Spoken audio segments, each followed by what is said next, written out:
Hello and welcome to Aviation Institute. A very good morning to you all. Today again we are here with daily dose of vocabs based on the Hindu editorials. I am Pallavi and you're watching Aviation Institute.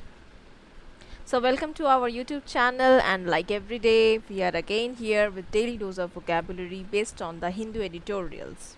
Okay, daily dose of vocabs are very important for any of the aspirants preparing for bank, SSC, railways, WBCS or UPSC, okay, or any other government jobs.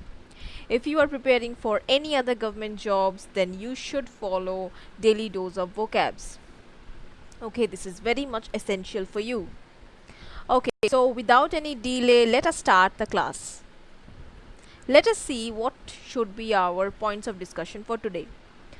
Today our points of discussion is going to be vocabulary words based on the Hindu editorials, word meanings of those vocabs. Next is our synonyms and antonyms of those words. And we are going to learn color idioms today. Okay, we are going to learn color idioms and phrases today. Today we are going to learn 3 new color idioms and phrases. Okay, so without any delay, let us start the class. What is our first word? हमारा first word है submission. Submission is itself a noun which means निवेदन. Okay, which means निवेदन, या फिर agreement भी कह सकते हैं. What are the synonyms? Synonyms similar words क्या हो सकते हैं? Similar words can be appeasement and capitulation. Appeasement and capitulation. What can be the antonyms? Antonyms can be disagreement and resistance. Okay, antonyms can be disagreement and resistance. What can be the example sentence? Sentence में कैसे use कर सकते हैं? The Supreme Court banned Jallikattu on the basis of submissions made by the AWBI. तो supreme court ने जल्लीकट्टू को ban कर दिया on the basis of submissions. मतलब AWBI ने जो सबमिशन किया था उसके बेसिस में सुप्रीम कोर्ट ने बैन किया. Okay, what is the second vocab? The second word is hunch. Hunch is itself a noun which means सहज प्रवृत्ति. Okay, सहज प्रवृत्ति या फिर instinct भी कह सकते हैं. Synonyms can be, that is similar words can be intuition and premonition. Okay, what can be the opposite words? The opposite words can be certainty or fact. What sentence में कैसे use करेंगे? How to use in a sentence? The commentators had various hunches about the outcome of the next election. तो next election का क्या outcome होगा या फिर क्या आउटपुट होगा? तो कमेंटेटर्स हैड वेरियस हंचेस. कमेंटेटर्स अपना इंस्टिंक्ट से वो बता रहे हैं. ओके, अपने इंट्यूशन से वो बता रहे हैं कि नेक्स्ट इलेक्शन में क्या हो सकता है. Okay, so we have got the first idiom of today's class. What is the first idiom? तो कैसे हम लोगों ने बताया ही है कि ये है एक कलर ईडियम. क्या है? As white as a sheet. एक शीट के तरह white. As white as a sheet. It is a colour idiom. So we understood that this is a colour idiom. इसका मीनिंग क्या है? मीनिंग है वेरी फियरफुल या फिर एंक्शियस. मतलब बहुत ज़्यादा घबरा जाना या डर जाना. Very anxious about something. How to use it in a sentence? As white as a sheet. Rahul went as white as a sheet when he saw Harish get shot. तो Rahul as white as a sheet हो गए थे जब उसने देखा हरीश को किसी ने गोली मार दिया. तो राहुल बहुत डर गया था या बहुत चौंक गया था, बहुत एंक्शियस हो गया था जब उसने देखा कि हरीश को किसी ने गोली मार दिया. Okay, so what is our third word for today? Our third vocab is intensify. Intensify is itself a verb जिसका मीनिंग है तीव्र करना. ओके, या फिर एग्रावेट. सिनोनिम्स और similar words can be enhance और increase. Antonyms can be diminish and hinder. Okay, so how to use this in a sentence? We can say that the PDS in Jharkhand, the PDS in Jharkhand is intensified by the NFSA. तो झारखंड में जो PDS है उसको और intensify किया गया, उसको और अच्छा किया गया, बढ़ाया गया, एनहांस किया गया एनएफएसए के तरफ से.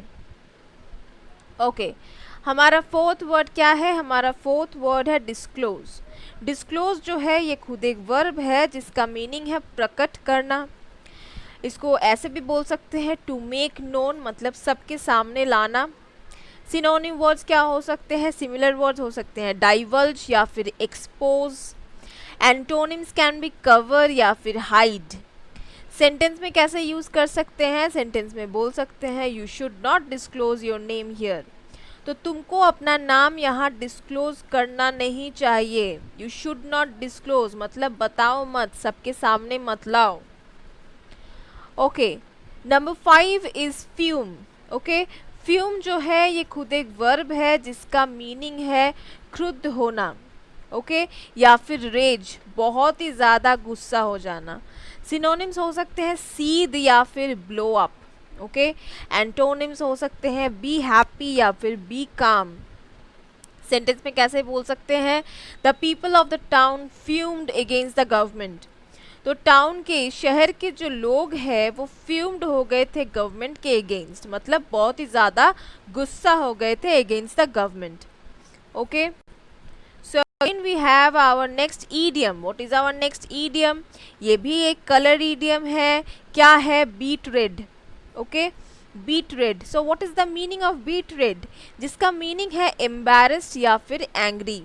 एम्बैरेस हो जाना या फिर एंग्री हो जाना. सेंटेंस में कैसे यूज कर सकते हैं इस ईडियम को? Darren went beet red when he saw the scratch on his car. तो डैरन बीट रेड हो गए थे, बहुत ही ज़्यादा गुस्सा हो गए थे when he saw the scratch on his car, जब उन्होंने अपने कार में स्क्रैचेस देखे. तो बीट रेड का मतलब होता है बहुत ही ज़्यादा गुस्सा हो जाना. ओके, तो नंबर 6 क्या है? नंबर 6 है मोमेंटम. मोमेंटम खुद एक नाउन है जिसका मीनिंग है ताकत या फिर पुश. सिनोनिम्स हो सकते हैं इम्पल्स या फिर स्ट्रेंथ. एंटोनिम्स हो सकते हैं मीकनेस या फिर वीकनेस. सेंटेंस में कैसे यूज़ कर सकते हैं? बोल सकते हैं हिज एफर्ट्स गेन्ड मोमेंटम. तो उसके जो एफर्ट्स थे उसने मोमेंटम गेन किया, मतलब ज़्यादा उसमें ताकत आ गया उसके एफर्ट्स में, मतलब उसके एफर्ट्स और ज़्यादा अच्छे होने लगे थे. Okay, what is the next word? Number 7 is banter.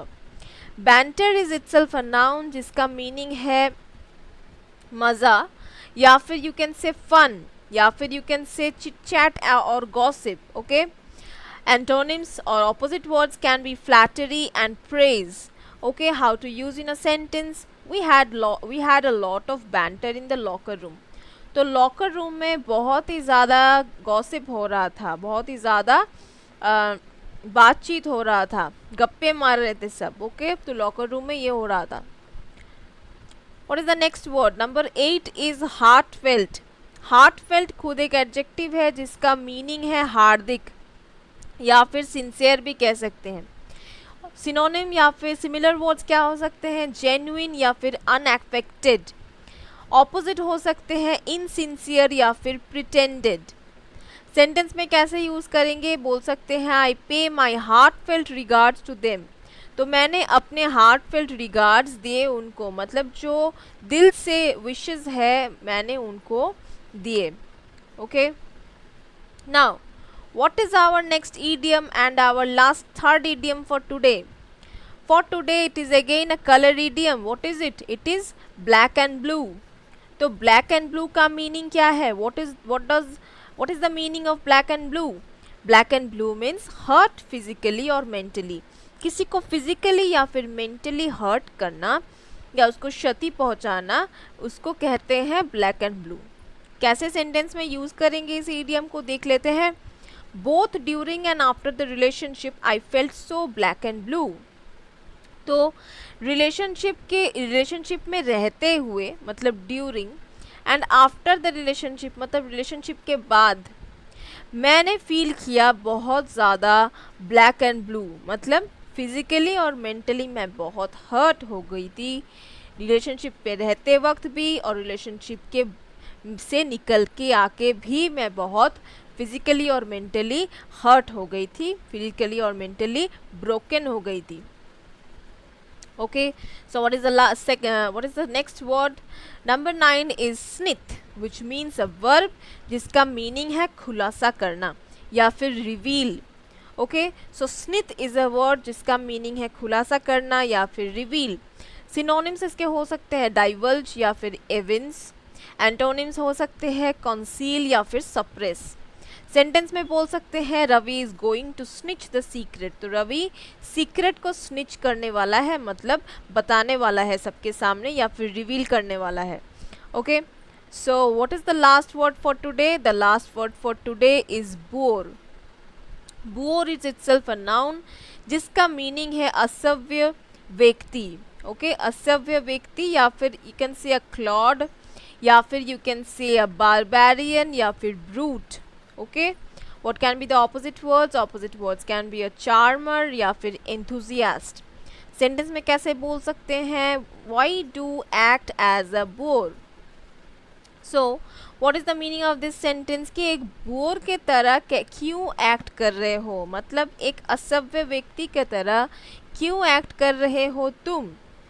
Okay, so guys, this was our 10 vocabs and 3 color idioms. तो हम लोगों ने आज 10 नए वर्ड सीखे, इसके एंटोनिम सिनोनिम सीखे, इसके मीनिंग सीखे और हम लोगों ने 3 कलर इडियम्स सीखा. तो आशा करते हैं the 3 colour idioms was fun for you and you like the video, and if you like the video, so don't forget to like the video, and yeah, don't forget to subscribe to our channel even, and yeah, share it with your friends, and tell them that we are taking every day this kind of 10 vocabs and 3 different kinds of idioms, different categories of idioms we are bringing to you.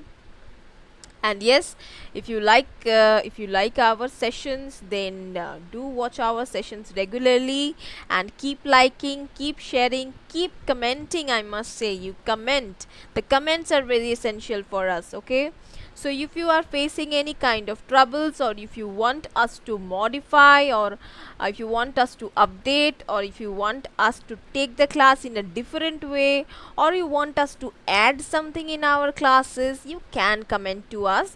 We will try to modify ourselves. Okay, so do like and subscribe and share our video. Yeah, don't forget to hit the bell icon so that you get all the new updates. Okay guys, bye, thank you.